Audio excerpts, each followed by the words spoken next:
Gen Z itu yang paling penting adalah tidak untuk dikeraskan. Seni kepemimpinan otoriter bagi seorang Gen Z itu tidak menarik. Budaya yang kami selalu angkat adalah pertama, utamakan namanya adalah komunikasi. Anda lagi nggak suka, Anda lagi suka, Anda ngomong.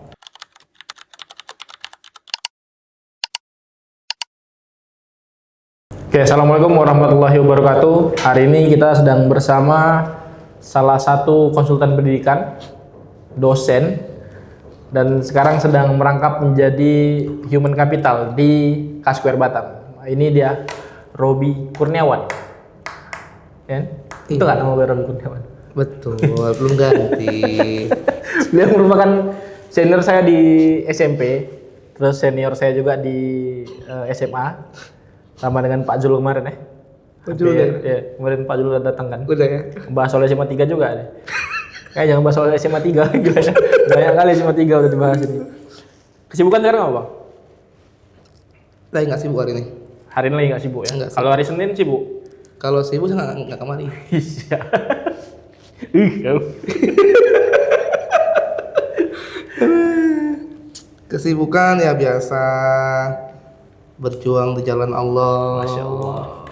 Ngeri ya. Mencari nafkah, beribadah. HR nggak dianggap tuh? Hah?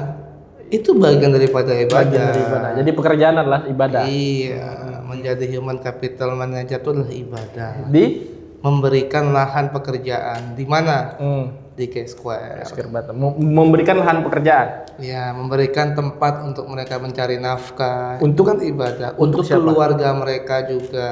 Nah, merekanya siapa nih? Hah? Merekanya siapa? Ya para karyawan-karyawan yang sudah bekerja dong, Pak. Oke, karyawan-karyawan yang sudah bekerja tuh rata-rata di tempat abang nih.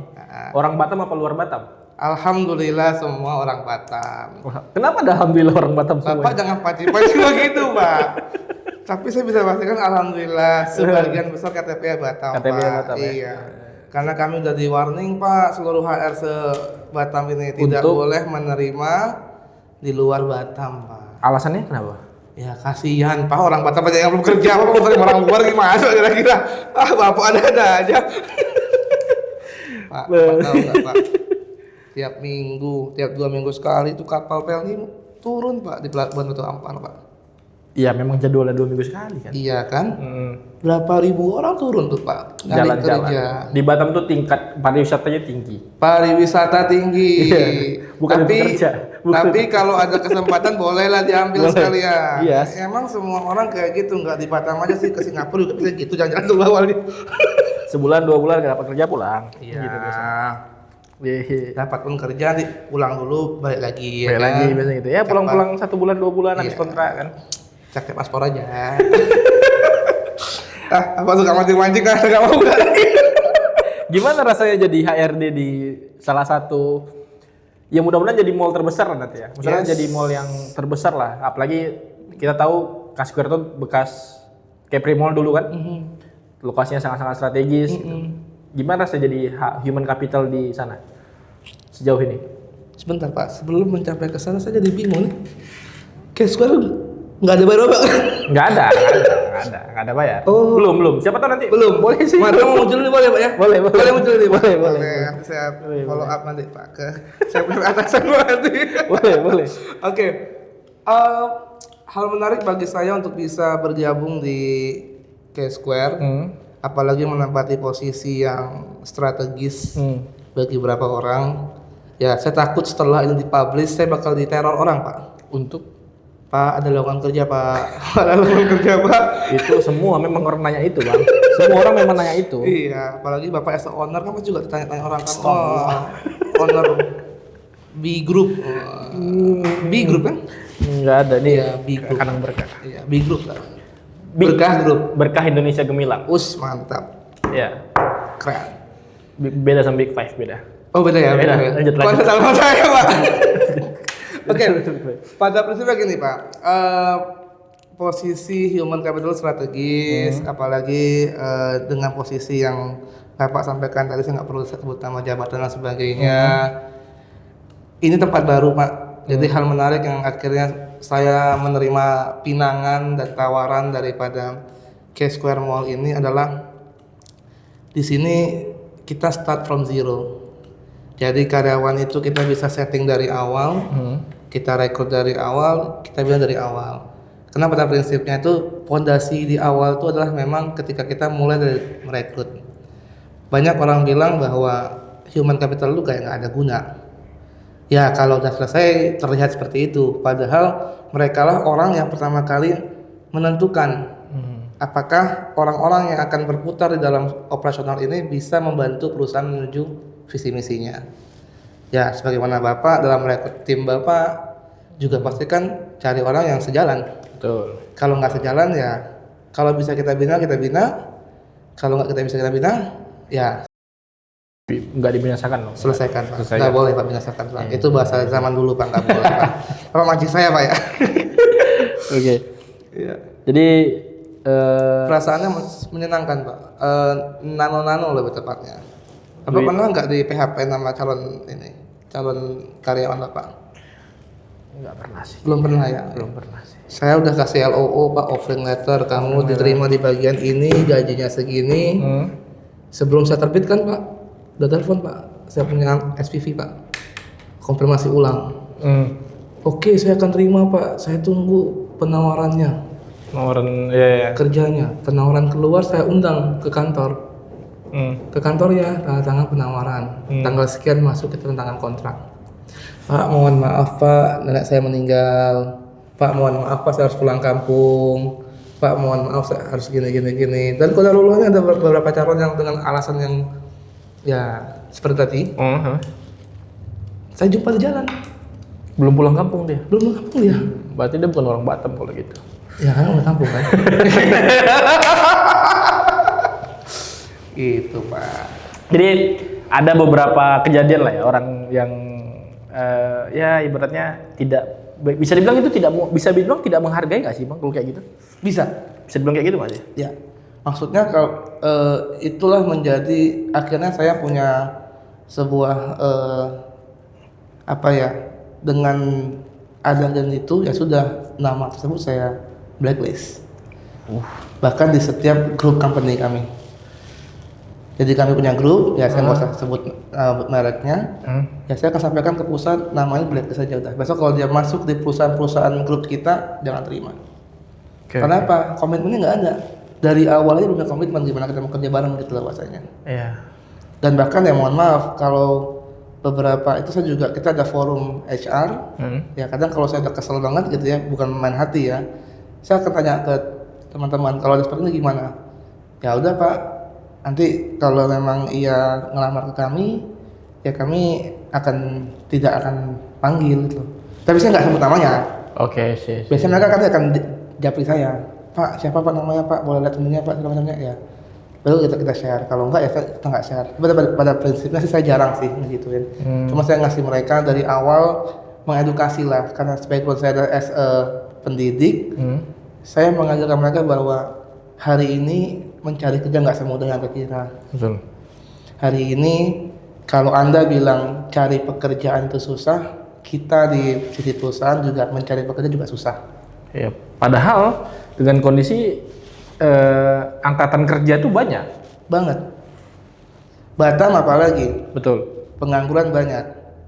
Dan luar biasanya lagi, saya menemukan fakta bahwa kenapa kok akhirnya, mungkin Ijal pernah dengar atau pernah baca berita terkait dengan bagaimana pemerintah akhirnya memberlakukan peraturan yang dulu pernah hidup di tahun 90-an, bahwa yang masuk ke Batam harus punya KTP Batam, harus punya penanggung jawab dari Batam, agar dia tidak liar, agar tidak menambah tingkat kriminal di Batam. Itu kan dulu. Tapi sekarang mau diberlakukan lagi, kenapa? Terbukti bahwa ya orang-orang Batam itu, banyak orang-orang yang kerja di Batam itu bukan orang Batam asli, tapi orang luar Batam. Tapi fakta menariknya adalah kenapa ini tidak mendiskreditkan orang Batam ya, bukan. Tapi orang-orang, kita bisa bilang orang-orang yang dari perantau, mereka lebih fight, jiwa fightnya lebih tinggi. Terserah dia lu mau ngasih saya gaji berapa Dibanding orang Batam. Mungkin kamu juga pernah ngalamin. Iya. Ya, Bisa dibilang gitu. Tapi saya nggak bilang semua ya. Iya nggak semua. Nggak semua. Cuman sampel-sampel yang diambil seperti itu. Yang ditemukan gitu tiba-tiba gitu loh. Iya, Dan iya. polanya ada gitu. Kan. Lebih fight ya, ya mungkin pengaruh psikologis karena mereka dirantau harus mendapatkan yang lebih mungkin Bang di situ. Dan mereka yang ada di Batam, mereka anak asli Batam, ya ini kampung mereka, dan mereka pasti nggak makan, pasti makan gitu loh. Iya. Jadi mereka kayak masih ada rasa aman. Nah, itulah yang mengapa jiwa fight-nya menurun. Kenapa? Masih ada rasa aman. Dan kenapa akhirnya mereka tidak dapat bekerja tidak dapat menerima tantangan yang diberikan oleh perusahaan. Akhirnya mohon maaf hitung-hitungan, bukan berarti perusahaan tidak mau hitung-hitungan ya. Itu artinya ya, lu kalau mau terima ya chance-nya ya lu harus pegang, harus coba dulu. Dan akhirnya apa? Nggak usah dulu lah. Karena mereka menganggap bahwa lowongan kerja banyak. Ya benar. Kami di grup HR itu mungkin nanti boleh perwakilan dari teman-teman ada yang HR saya nakin ke dalam grup HR kita. Jadi dinas tenaga kerja itu dia punya grup HR sekota Batam. Dari ujung Batam ke ujung Batam lagi itu dapat semua.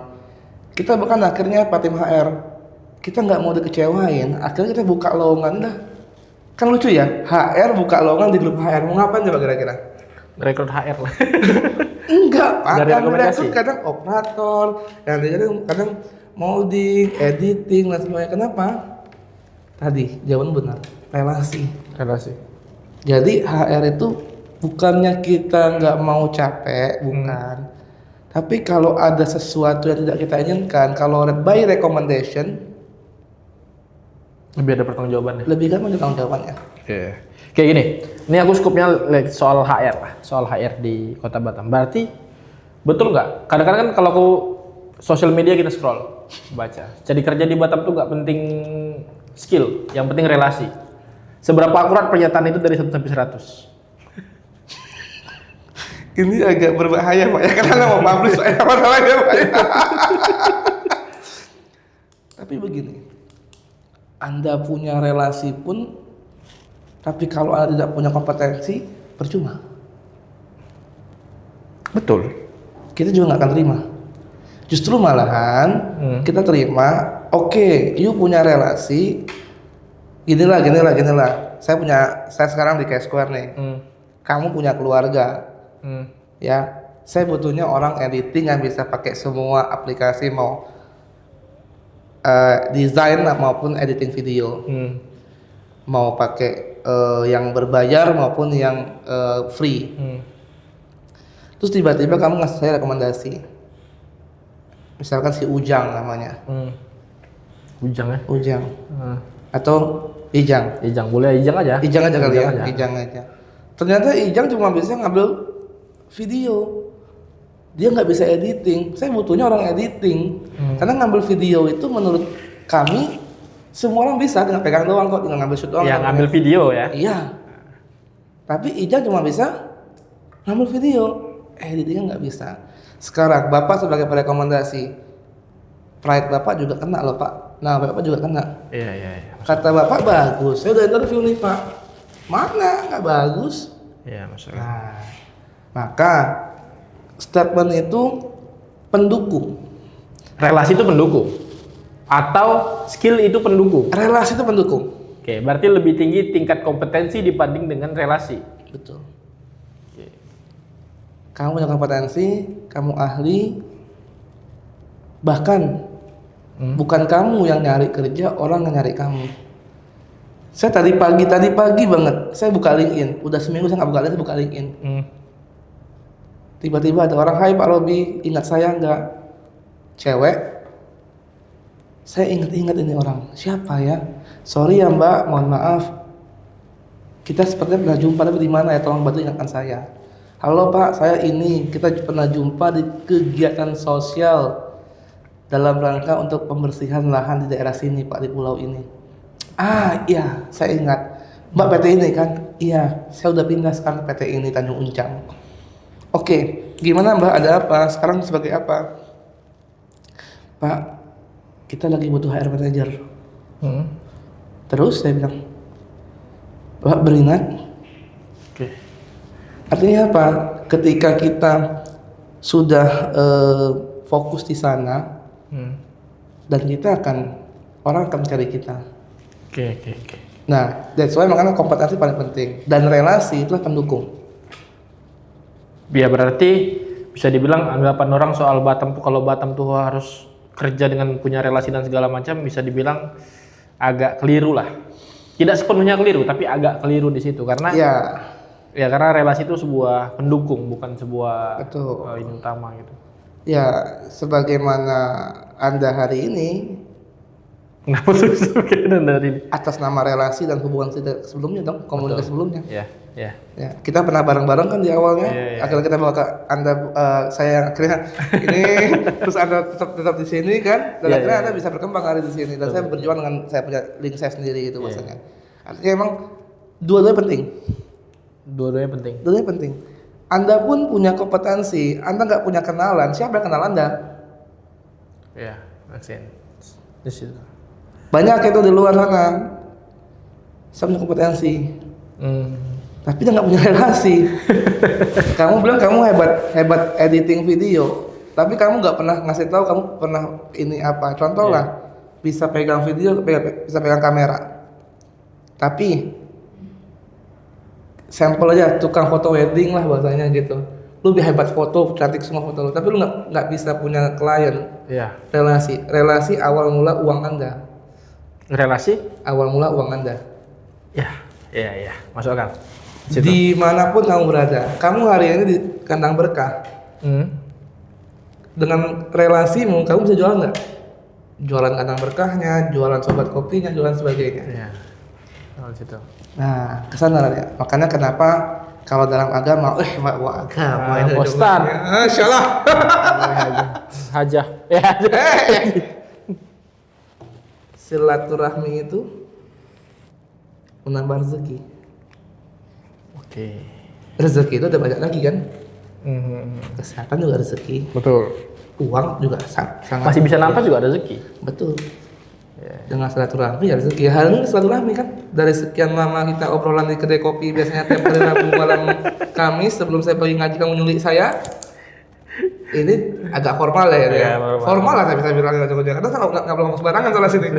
Ada dikutip kata Robi Kurniawan 2025 selesai Pak. Ya, kata Robi Kurniawan tadi 2025 kompetensi dan relasi itu sama-sama penting. Iya. Nah itu dia poinnya. Nah ngomongin soal relasi bang, gimana bang ya? Relasi itu gini ya, kompetensi itu kan contoh aku dulu kuliah. Ya, aku dulu kuliah. Betul. Dan relasi aku tuh alhamdulillah lah, cukup lah. Iya. Cukup banyak lah. Oke. Nah gimana dengan orang-orang yang kuliahnya bagus, cum laude misalnya IPK 4, tapi relasinya kurang, tapi gaya komunikasinya kurang, dan punya hal-hal yang sifatnya soft skill yang harusnya bisa menunjang dia untuk kerja, malah dia kurang punya skill itulah. Nah apakah dalam HR itu dipertimbangkan atau tidak? Dia punya kompetensi yang cukup tinggi, tapi dia public skill, dari cara dia ngomong, dari cara mungkin paling simpel dari cara dia jalan aja. Itu biasanya kan HR kan ke situ kan ya kan. Nah, itu buka pintu itu udah dilihat itu jadi pertimbangan apa enggak sih tanya? Pasti. Jadi gini, skill itu ada dua kan? Ada hard skill, ada soft skill. Maaf kalau saya keliru. Menurut saya keilmuan adalah hard skill. Keilmuan adalah hard skill. Menurut saya pribadi ya. Kenapa? Ya itu kan memang ahli kamu. Tapi kenapa hari ini banyak sekali training ya? Saya pun juga jualan training sih. Jualan training soft skill. Public speaking. Karena kan punya yang Ijang mas kemarin. Tenang jangan semua saya alat kemarin jangan kamu lagi. Mau dia lari saya lari di situ pokoknya. Public speaking, leadership, problem solving, teamwork dan sebagainya. Jadi temuan saya adalah kalau kamu pintar, jadi gini, orang yang beretika dengan orang yang memiliki soft skill dengan orang yang pintar, saya kadang lebih mending pilih orang yang bersoft skill pada orang yang pintar. Bukan berarti pintar saya cari orang yang nggak pintar ya, bukan berarti gitu. Kepintaran nggak punya soft skill, nggak punya seni berbicara yang baik, teamwork yang baik, maka dia akan menjadi ngebosi. Oke. Paham. Kita lebih enak ngajarin orang, mohon maaf sekali bahasa, orang kurang pinter ketimbang orang pinter. Iya, dalam tanda kutip lebih nurut. Ya, orang kurang pinter dia lebih nurut, dan pinter itu kan bisa diasah. Ya. Allah bisa kena biasa. Soft skill nggak bisa diasah. Tapi lebih enak kan kalau kita nyari orang yang mau diarahin. Oke, paham aku paham. Iya. Soft skill itu kan gini, ketika kamu punya soft skill, mana orang kan soft, lembut. Kalau kita udah sampai ke titik ada yang hati yang keras, hati yang lembut, udah kemana-mana ngomongnya. Keras lembut, lebih gampang dibentuk yang mana? Yang lembut dong. Yang lembut ya. Kalau keras bisa dibentuk, bisa, nggak ada nggak bisa. Tapi harus lebih keras lagi nyoba ya. Betul, batu yang keras saja kalah sama air hujan yang lembut yang berkali-kali. Tapi berkali-kali kata-katanya, ingat. Pertanyaannya hari ini, seberapa sabar Anda menunggu ini batu pecah gitu loh. Jadi mendingan cari yang lembut aja, yang bisa kita arahkan dan sebagainya. Karena waktu kita nggak banyak. Setiap orang, ini gini, ada dilema kan segini. Dicari orang yang berpengalaman. Iya. Minimal 2 tahun pengalaman kerja. Orang berpengalaman punya value nggak? Iya. Punya value. Tapi nggak mau di perusahaan nggak mau ngasih gaji tinggi. Itu juga masalah. Dilematis kan? Itu juga masalah. Nah, makanya kenapa? Kalau saya pribadi gini, akhirnya gini. Hari ini kalau kita balik ke tadi itulah kita yang pintar kita tuh tolong jangan pintar yang secara akademisnya doang. Kita harus juga pintar negosiasi. Iya. Pintar bagaimana cara seni untuk menyelesaikan masalah. Iya, betul.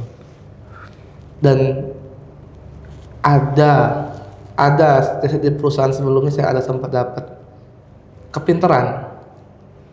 Akhirnya mandai-mandai. Bahasa Melayu pandai-pandai. Mandai-mandai akhirnya. Mintarin kita ujung-ujungnya. Terlalu inisiatif. Enggak sekarang sih. Enggak kemarin. Sekarang pun saya juga ada. Pas kamu bilang ngomong inisiatif itu juga ada. Di perusahaan yang saya sekarang. Terlampau inisiatif. Tapi saya paham. Ini anak sedang mengeluarkan atau mencari jati dirinya. Karena ketika di kampus dia tidak keluar. Dia punya jati dirinya. Akhirnya korbannya siapa? Korbannya perusahaan. Perusahaan yang harus menanggung inisiatif dia. Iya. Kalau di kampus Anda ikut BEM, Anda ikut eksekutif ataupun legislatif mahasiswa, PLM dan sebagainya, Anda berinisiatif nggak ada efek apa-apa. Paling cuman ya ke kampus paling ya bentrok lah palingan lah. Ya. Misalnya bisa dikelirkan lah. Ya. Tapi kalau ada inisiatif di perusahaan, ya paham. Kerugian perusahaan, Bros. Siapa menanggung? Rugi 1 hari 1 juta kecil, 3 bulan rugi 1 hari 90 juta. Nah, makanya bayangin itu. That's why tadi kembali tadi ya, kamu bilang tadi masalah pintar secara akademis tapi kurang secara soft skill. Mana yang saya pilih? Saya malah kalau fresh grad nih. Ini saya selalu bilang bahwa kalau kalian lagi ngelamar kerja, banyak anak-anak Batam nih gini. Jumpa saya, Pak, saya nggak punya pengalaman kerja, Pak. Ini the first time saya kerja. Itu menurunkan value mereka sendiri. Kenapa dia nggak buat aja pengalaman dari kampus? Kayak Anda gitu kan. Pengalaman Anda di kampus itu luar biasa sekali. Dan ya walaupun tidak sesuai dengan pendidikan Anda hari ini, saya tahu, tapi Anda terdidik oleh Anda punya soft skill, Anda punya organisasi, how to solve the problem, bagaimana mengambil keputusan, teamwork, leadership Anda dengan gaya cengal-cengil dan juga Gen Z-nya Anda. Ya itu kan cara. Anda punya tim juga Anda kan sebagai besar Gen Z dong pasti. Ya, sebagian besar. Semuanya? Ya semuanya. Semuanya. Yang mana mereka mohon maaf cakap nih, nggak mau diatur. Beda kalau di sini kalau nggak diatur, nggak bercanda. Anda langsung berubah kata-kata Pak ya. Nanti orang nggak masuk urusan Anda loh Pak. Bercanda enggak. Iya, gitu. Berarti bisa aku simpulkan bahwa dunia kerja tuh butuh praktisi bukan teori. Dunia kerja tuh lebih cenderung praktis, lebih cenderung praktek lah dibanding teori ya. Iya. Betul nggak? Betul. Berarti makanya lebih penting soft skill. Kenapa? Karena ya pengalaman itu lebih penting dibanding pembelajaran. Betul nggak kayak gitu? Ini Bapak bahasanya agak sedikit. Coba. Bapak harus clear nih Pak. Ini Bapak bawa saya nih, saya dua sisi nih Pak. As a praktisi juga iya, as akademisi juga iya nih Pak. Mana yang harus ditonjolkan? Pengalaman atau pembelajaran? Keduanya Pak. Pembelajaran yang dipakai dalam dunia praktek. Tapi nggak selamanya pembelajaran itu 100% bisa diterapin di praktek. That's why makanya Batam itu adalah kalau Anda kuliah di Batam, di kampus manapun Anda beruntung. Bukan berarti Anda nggak beruntung di luar ya, nggak juga ya. Anda kan dari luar Batam kan? Ya. Saya orang Batam Pak, kampusnya Pak. Kenapa saya bilang begitu? Notabene kampus di Batam itu para dosennya adalah basicnya tidak murni akademisi full, tapi dia as a praktisi. Oke. Contoh, Anda yang kuliah di teknik, ada kampus teknik negeri di Batam, itu para akademisinya, ada orang akademisinya full, tapi juga disandingkan dengan praktisinya. Kenapa? Ini membalanskan antara kebutuhan di industri dengan akademisi. Makanya hari ini kampus-kampus di Batam, mungkin Indonesia juga udah mulai pada prinsipnya. Itu mereka mengaitkan. Jadi kurikulumnya itu sekarang kami di kampus juga sering akhirnya mengundang praktisi. Oke, mau jurusan apa nih? Contoh, saya di Nusina. Kita punya jurusan K3. K3 itu keselamatan. Keselamatan kerja. Oke. Punya jurusan sendiri. Gelarnya SKKK. Kali-kali. K3 ya? Iya. Kalau di Amerika Serikat udah di ban itu. Kenapa Pak? Ku Klux Klan, tau nggak? Nggak tahu Pak. Yang warna putih yang ini panjang-panjang itu. Itu kan KKK. Lain Pak. Lain Pak, bukan yang itu Pak. Lain. Apa yang dilakukan oleh Prodi K3 itu? Dia cari di Batam ini bagian safety-nya, apa sih yang dibutuhin pembelajarannya? Undang masing-masing praktisi K3. Di FEB, Fakultas Ekonomi Bisnis, jurusan apa? Prodi Manajemen, Prodi Akuntansi. Panggil para manajemennya. Perlu belajar apa? Akuntansinya panggil. Sekarang lagi trennya apa nih belajarnya? Oke. Jadi menyesuaikan. Jadi kalau saya bisa bilang di Batam itu enaknya kita bisa kuliah sambil kerja. Nah, ini enak nih. Jadi terkadang di kampus itu saya lebih senang discuss. Kenapa? Mereka bilang ketika saya sebut teorinya begini, mereka akan bilang, Pak, prakteknya di lapangan nggak seperti ini, Pak. Kok bisa, Pak? Nah, karena saya juga posisinya as a praktisi, saya udah tahu jawabannya apa. Ini loh, tengah-tengahnya. Oke. Kenapa kok ini nggak bisa? Teorinya begini, kok hasil lapangannya begini? Ini ada apa? Tengah-tengahnya ini yang kita bahas. Jadi terkadang pembelajaran itu ya dari sana, dari diskusi pengalaman kerja mereka dan sebagainya. Dan menariknya lagi, saya di kampus yang sekarang ini di Nusina ini rentang usianya lebih menyebar. Jadi tantangan apa jadi hambatan? Jadi menarik bagi saya. Kenapa menarik? Menariknya begini. Jadi ada satu yang fresh grade, ada satu yang sudah bekerja, ada satu yang sudah Anak dua. Ya, anak dua berarti berpengalaman. Iya, maksudnya gitu kan? Iya. Jadi saya gampang. Jadi ketika ada pertanyaan dari sini, saya ibaratnya cuma jadi wasit doang. Mediasi lah, Iya. jadi mediator, Iya. ya. Jadi kerjaan dosen, saya tinggal jadi mediator aja. Oke, Pak, tapi tadi nggak bisa gini. Oke, sama yang senior. Terus kata yang junior baru kerja nih, Pak, tempat saya nggak kayak gitu loh, Pak. Contoh sekali. Dalam dunia human capital HR, ketika Anda setelah melakukan diawali dengan rekrutmen, Anda direkrut, lalu ada proses selection. Ya. Setelah ada selection, terpilihlah Anda, maka masuk ke dalam masa onboarding. Ketika onboarding ini ada masa perkenalan. Secara teori harusnya di dalam onboarding punya banyak step. Pertama adalah memperkenalkan tentang siapa rekan kerja Anda dulu. Ada dibawa jalan-jalan dong. Ya. Dikenalin. Namanya si Ijal, director, ini si Ijal, vice director, ini si ini, manajer ini, semua kenal dari level atas sampai level bawah. Tapi faktanya di lapangan masih banyak perusahaan. Besok Senin masuk ya, iya masuk dia Tugas langsung kerja. Nah, padahal apa? Di masa onboarding dia harus ngapain? Setelah kenalin dulu tentang culture budaya kerjanya seperti apa. Kenalkan dulu, oke posisi sebagai apa? Posisi as a media content creator. Ini lo SOP-nya, harus ini. Saya ketika baru masuk ya saya SOP di perusahaan sebelumnya. Di perusahaan ini saya buat SOP semuanya dari awal. Sudah selesai akhirnya enakan di sini saya bisa setting dari awal. Maksud Bang Adi. Oke, paham. Dari awal. Sudah ada sih acuan dari kita punya company besarnya, grupnya sudah ada. Tapi kita harus menyesuaikan dengan kondisi mau seperti apa. Syukurnya lagi kami punya konsultan. Saya bisa diskusi dengan konsultan. Akhirnya ketika anak masuk, udah kita kenalin. Oke, kamu bagian apa? Ini oke deh. SOP-nya baca dulu ya, biar nggak salah.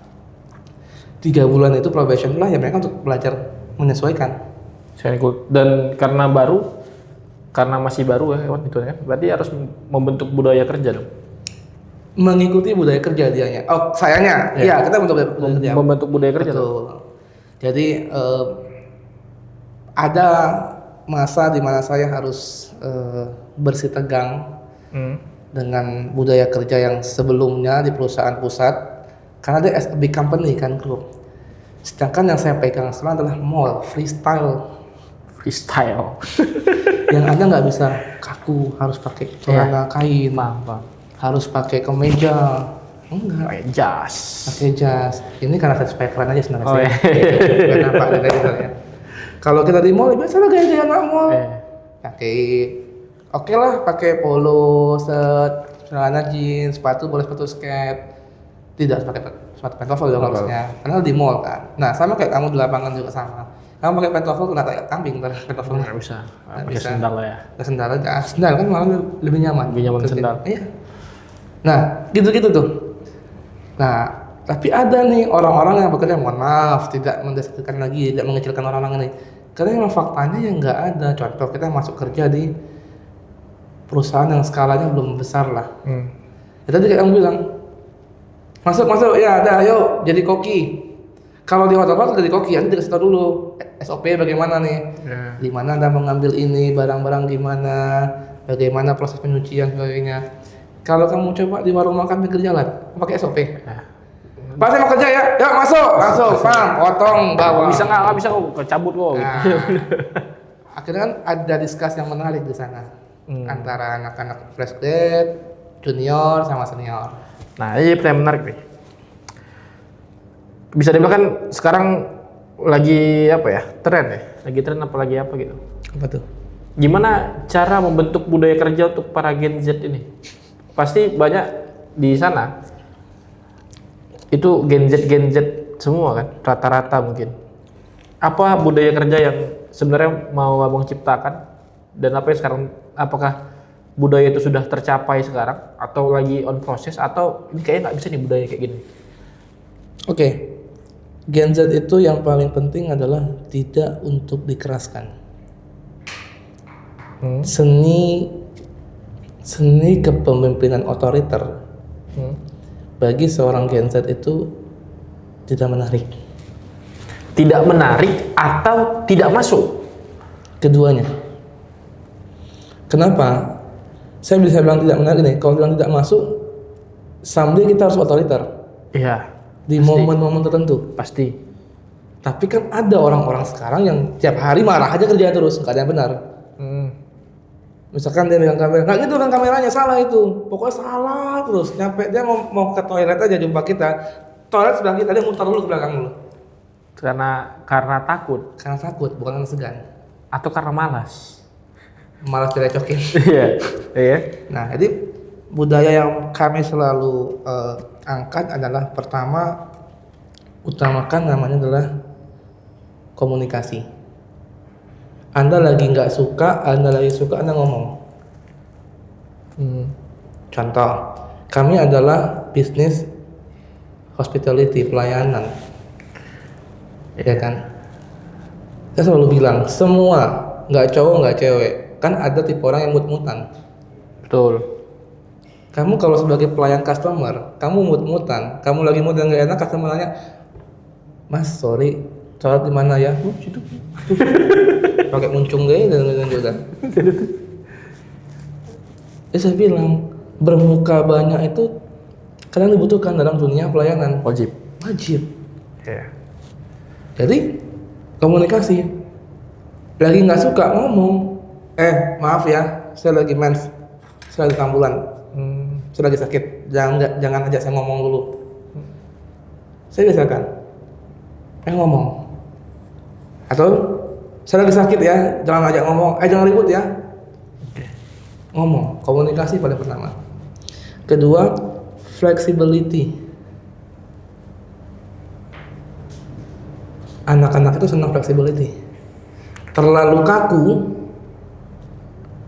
pecah. Tapi terlalu fleksibel, longgar. Jadi saya selalu bilang ibarat kata main layang-layang, tarik ulur. Kapan ditarik, kapan diulur. Nah, kami pertahankan itu. Dan yang pasti 5S itu hal wajib bagi kami 5S. Senyum, salam, sapa, assalamualaikum. Anda lupa assalamualaikum, ujung-ujung Anda lupa. Senyum, salam, sapa, assalamualaikum. Ya, senyum, salam, sapa, sopan, santun, itu pasti. Karena kami selalu bilang bahwa di Batam mall itu banyak. Ya, betul. Banyak banget. Tapi dari banyaknya mall itu, mana pembedanya? Maka kami terapkanlah pelayanan. Dan customer kita sebagai orang manajemen itu bukan cuma orang luar, tapi orang internal. Itu paling penting. Nah, berarti poin untuk menghadapi para Gen Z ini adalah komunikasi. Menurut abang komunikasi? Ya. Oke. Apakah Gen Z gini? Aku mungkin ngerasa tahun lahir aku tuh tahun lahir Gen Z. Merasa aja, padahal nggak masuk juga Gen Z padahal. Masih masuk, kayaknya masih masuk Gen Z ya, kayaknya. Nah, tapi kayaknya Gen Z ini terbentuk karena lingkungan, Bang. Bukan karena rentang umur. Menurut lu kayak gitu? Bukan karena dia umurnya dia lahir tahun segini, dia jadi Gen Z. Menurut itu kan gara lingkungan, terbentuk karena lingkungan. Oh iya. Karena Pasti. sekarang banyak sekali lingkungan kerja yang di sosmed yang pasti jadi patokan mereka bahwa lingkungan kerja di sini enak ya. Pas mereka kerja kok seenak itu ya, karena yang ditunjukin di sosmed itu yang bagus-bagusnya aja, yang jelek nggak akan mungkin dimunculin toh. Pasti. Kemudahan merubah kebiasaan. Makin kemarin kan makin mudah. Ketika makin mudah, sesuatu yang dimudahkan itu kan artinya membuat kita jadi nyaman dan ingin mencari kenyamanan. Ya, kita dulu kalau mau nonton TV aja harus bahkan mohon maaf, remote itu disembunyiin. Supaya nggak nyaman dong. Jadi kalau mau ganti channel ke depan dulu gitu kan? Pakai kaki. Pakai kaki. Lebih enak pakai kaki, Bang. Nah, itu udah masuk ke soft skill-nya nggak sopan. Beda pakai kaki. Iya, benar, tapi nggak sopan, Pak. Kalau sama orang tua saya lempar pakai remote, Pak. Jangan remote. Itu tujuannya, itu purpose-nya. Biar remote lempar, dapat, ganti. Jadi bingung orang tua kita kan. Nah, itu, Pak. Jadi benar, mau nggak mau memang ketika kemudahan itu semakin ada dan semakin mudah, orang akan jadi terlihat lebih malas. Makanya kalau dihitung-hitung kadang saya mikir logikanya gini lah. Kita nggak inilah ya, hari ini kan lagi naik daun nih pekerjaan baru. Para konten kreator, influencer, cuman cuap-cuap, cuman promosiin produk, dibayar mahal. Easy money kan? Bisa dibilang gitu. Nah, tapi kan bagi sebagian orang bilang bahwa wah, apalagi nasi sebelumnya ya, enak banget ya, dia cuma cuap-cuap doang kayak kita sekarang nih. Kan kamu coba cuap-cuap undang saya kan lumayan kan bayarannya. Bayaran lumayan kan? Lumayan lah, lumayan. Itu dapat, nanti ada satu lagi, ada bungkus di rumah untuk rumah. Nanti saya satu gerobak ke rumahan deh, bagi-bagi di masjid. Nah, artinya apa gini? Ketika mereka merasa oh ada yang mudah ya, akhirnya mereka malas kerja yang sulit. I see. Akhirnya pekerjaan-pekerjaan, mohon maaf sekali, pekerjaan-pekerjaan kasar yang megang orang-orang tua semua. Betul. Saya punya tukang, isinya orang-orang tua semua. Terlepas dari mereka lebih kuat, itu pasti. Karena masih ada jiwa fight-nya. Kalau orang tua nggak teman bisa sekian saat. Anak muda satu saat ada tebak emangnya. Aduh, ini pinggang aku sakit, langsung masuk rumah sakit. Iya, BPJS TK, BPJS. Ya, kecelakaan kerja, HRD pusing, ngurus kecelakaan kerja. Nah, akhirnya gitu kan. Tapi, nah ini kembali saya flashbackin ke pendidikan. Orang tua kita karena pengalaman dia pintar. Tapi kita pintar karena kita belajar. Ketika dunia kerja itu nampak. Saya nggak bisa menyampaikan secara detail seperti apa, tapi kamu akan nampak. Kamu punya tim juga berbagai macam background pendidikan, dari SLTA, mungkin ada SLTP, mungkin ada S1. Lihat pola kerja seperti apa. Orang yang S1 itu bukan buat pintar, tapi bagaimana cara dia men-solve problem. Betul. Sama-sama jualan sobat kopi, tapi mohon maaf, saya bukan mendasarkan pendidikan ya. Orang-orang yang punya pendidikan lebih, pengalaman lebih, dia akan tahu cara gimana ngejual ini. Walaupun sudah ada, saya nggak tahu apakah sekarang di sobat kopi ada nggak di antara tim rider Anda yang akhirnya dia jualan dengan platformnya sendiri, bukan melalui platformnya sobat kopi. Contoh kalau saya jadi ridernya sobat kopi gitu ya, saya nggak akan jualan di pinggir jalan loh. Kalau saya, contoh kamu punya rider, ada yang di itu kan, ada yang di apa namanya, ada yang di dekat Palm Spring. Ya. Palm Spring itu berapa ruko bos? Di dalamnya. Di dalam itu. Iseng-iseng aja cari-cari keliling. Kalau orang yang bermindset target, nggak cuma duduk-duduk gini, jal di sobat kopi jal itu bukan saya HRD aja, bukan saya jal. Itu kalau saya HRD-nya gini main HP. Itu Anda jualan ya nunggu orang datang aja gitu. Tapi kan kita punya jiwa fight. Kalau orang punya jiwa fight, saya nggak tahu apakah anak milenial berpikiran seperti itu, milenial Gen Z itu atau tidak. Kenapa nggak kita keliling aja gitu? Oke nih kopi di situ. Iya. Pas waktu jam-jam kosong sepi kan, kita bisa lihat di jam berapa ramenya. Pas jam sepi, geser aja kalau mau dulu keliling-keliling dulu, mendekati pasar. Mungkin ada orang jemput bola kayaknya. Mungkin ada orang yang mau beli kopi, tapi mager. Pak kopi pak, nggak dulu deh. Oke, jalan lagi. Iya paham. Itu orang-orang yang mohon maaf, jika dia punya pengalaman, punya cara pikir yang berbeda. Nah itu saya bilang tadi, kembali ke tadi yang kita ngomongin tadi adalah memang terkadang ya Gen Z ini sebenarnya mereka lebih maju dari generasi sebelumnya. Cuman selalu fakta di lapangan lah bentrok dengan generasi sebelumnya. Generasi sebelumnya nggak bisa ngasih jalan buat mereka.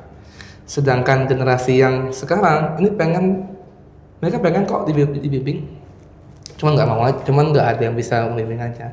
Dan jujur saya senang sekali dengan direktur saya sekarang. Bukan berarti saya menjilat ya Pak Java ya. Enggak apa-apa. Enggak menjilat Pak. Tapi memang ini direktur saya yang kesekian kalinya saya dapat direktur saya yang dia itu bisa membawa diri. Mungkin karena dia sudah 25 tahun di dunia hospitality, beliau adalah 25 tahun di dunia mall. Di seluruh Jakarta itu beliau pegang beberapa mall. Jadi gaya anak muda, walaupun sudah usia senior. Fleksibel lah ya. Fleksibelnya lebih dapat. Dengan anak-anak lebih akrab. Bahkan anak-anak bilang, jadi di situ timbul segan, nggak enakan. Ya, segan bukan takut. Bukan. Itu menimbulkan segan di jiwa Gen Z itu punya ini sendiri. Seninya sendiri. Nah, udah ada prom track. Pertanyaan terakhir untuk ketua mentang-mentang ada ketua kayak. Apa pesan yang disampaikan untuk pertama mungkin untuk orang-orang yang ingin bekerja di kota Batam atau orang Batam tapi mau bekerja, kira-kira apa? Oke. Dicatat ya. 3 poin lah kalau saya bisa bilangnya. Nah, Bagi fresh grad, oke, bagi fresh graduate. banyak saya temukan hari ini itu mereka yang memilih-milih gaji. Kalau saya bisa bilang, boleh pilih-pilih gaji, tapi Anda harus tahu diri. That's a good point.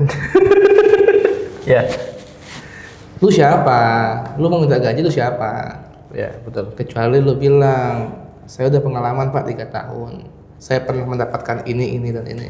Lu boleh fight, nggak ada masalah. Tapi di awal, nggak apa. Saya mohon maaf kalau buka pengalaman lah. Saya dari pertama kerja sampai 5 tahun, 10 tahun 2013, 2023. Ya, 10 tahun saya bekerja di bawah UMK.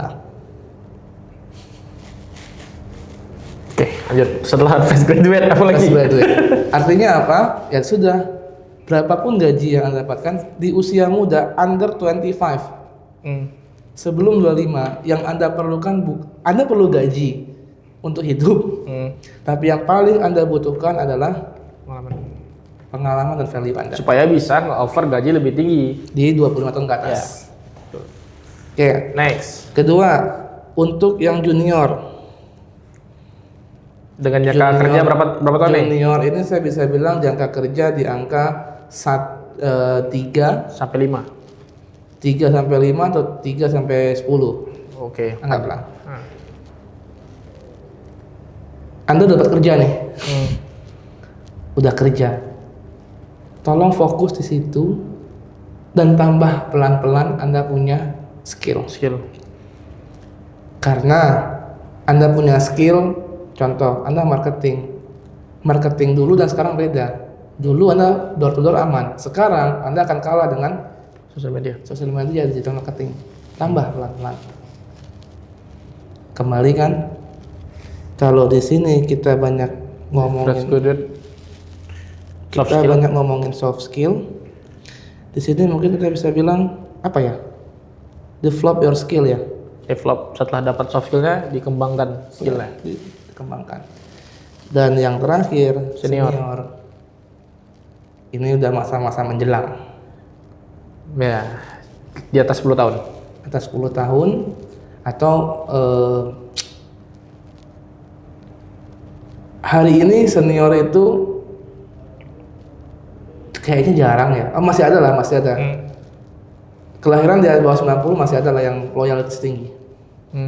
Yang bekerja lebih dari 10 tahun di satu perusahaan. Tapi ya, bagi anak-anak generasi sekarang, kalau Anda mau naik gaji, pilihan cuma 2 sih. Kalau Anda stay di situ, ya Anda fokus di situ loyalitas, maka gajinya akan naik, tapi kedorong karena masa kerja dan UMK naik biasanya. Ya, betul. UMK naik sekian persen, misalkan anggaplah 6%, gajinya naik 6%. Tambah lagi Anda tambah tahun, tambah lagi kenaikan gaji tahunnya. Tambah lagi Anda punya skill, mungkin kalau ada beberapa perusahaan kayak BUMN Anda naik S1, S2, S3, Anda punya tambahan dan sebagainya. Satu caranya ini. Atau yang kedua, move. Pindah perusahaan. Tapi di pindah perusahaan ini ada sebuah dilematis. Harus turun gaji.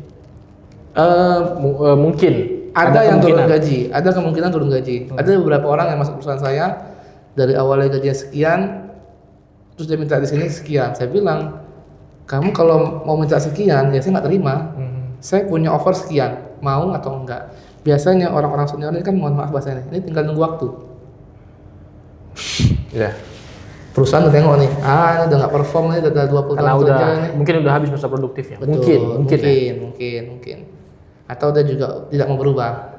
Tadi kan saya bilang, nah dia pasti ujung-ujungnya ya tadi mau cari tempat yang baru.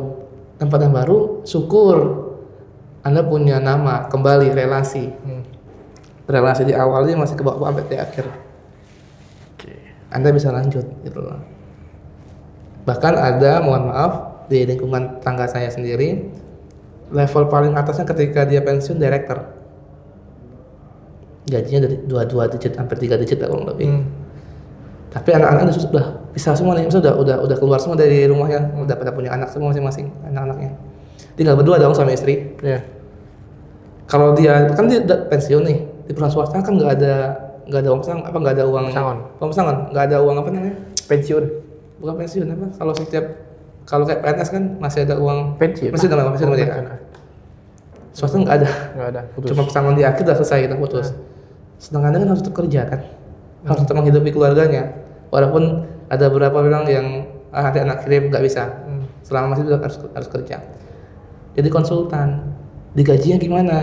Contoh, ada tuh yang digajinya jauh di bawah gaji dia selevel supervisor misalkan gitu. Ya udah nggak apa-apa lah dikasih 7 juta, 10 juta. Tapi apa? As a consultant, nggak tiap hari kerja datang tapi paling seminggu cuma 2 kali datang. Fungsional lah. Iya, Berdasarkan fungsi. Iya. Nah, artinya apa? Dari semua ini pesan paling penting adalah memang mau tidak mau kitanya yang harus bisa menyesuaikan dengan kondisi lingkungan saat itu.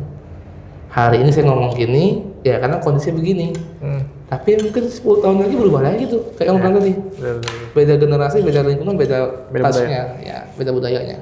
Itu dia kira-kira. Oke. Tetap semangat.